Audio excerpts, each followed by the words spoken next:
We really didn't, Paul. We've worked very hard on the pandemic. We've worked very hard. It came off from China. They should have never let it happen. And if you look at what we've done with ventilators and now, frankly, with vaccines, we're very close to having a vaccine. If you want to know the truth, the previous administration would have taken perhaps years to have a vaccine because of the FDA and all the approvals.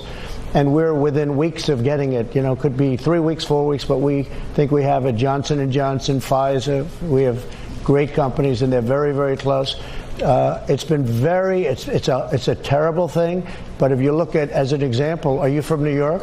Where are you from? Originally, I'm from New York. I've lived in Bethlehem, Pennsylvania for 18 and a half years. It's the longest place I've ever lived. Well, that's very good. It's a good place. But actually, if you look at what we've done for various things, we built hospitals. New York, we took the convention center, converted it to 2,800 rooms. We brought in the ships. I wish they would have used it because, frankly, they would have saved a lot of people had they used it. But we really are. We're starting to get very good marks. If you look at what we've done compared to other countries with the excess mortality rate, we've done very, very well. When you see our testing, we're going to be at 84 million tests, 84 million, think of that. And next would be India with about 50 million less. Our testing program's far greater. I brought this along today because I think it's something that's really very special. We have a new test. It came out literally today. That's just showing you numbers of how well we're doing relative to other countries. But this is actually a new test. Just came out from Abbott. Highly sophisticated. You wouldn't think. It's a piece of really little light cardboard.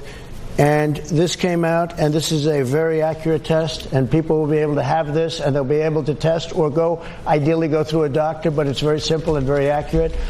And we supplied governors, including this state, with equipment like nobody's ever gotten. We were short on ventilators because the cupboards were bare when we took it over. And we're now making thousands of ventilators a month, many thousands, and we're sending them. We don't need them in our country anymore. Not one person that needed a ventilator didn't get a ventilator. Everybody got a ventilator. And they're very complex. They're very hard to make. But we're making out tens of thousands a month and sending them to other countries who are in dire need of them. So I feel that we've done a tremendous job, actually.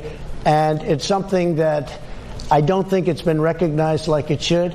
But when you look at our testing, when you look at our swabs, when you look at our ventilators, when you look at what we've done with hospitals, and we've made a lot of governors look very good. And now some are in a shutdown and some aren't. We'd like to see it open up as soon as possible. But we're very proud of the job we've done, and we've saved a lot of lives, a tremendous number of lives. Mr. President, you mentioned a number of things. So let's talk about the mortality first, because you said we're doing better in mortality than other countries. But here's this chart right here. It shows the United States is right here.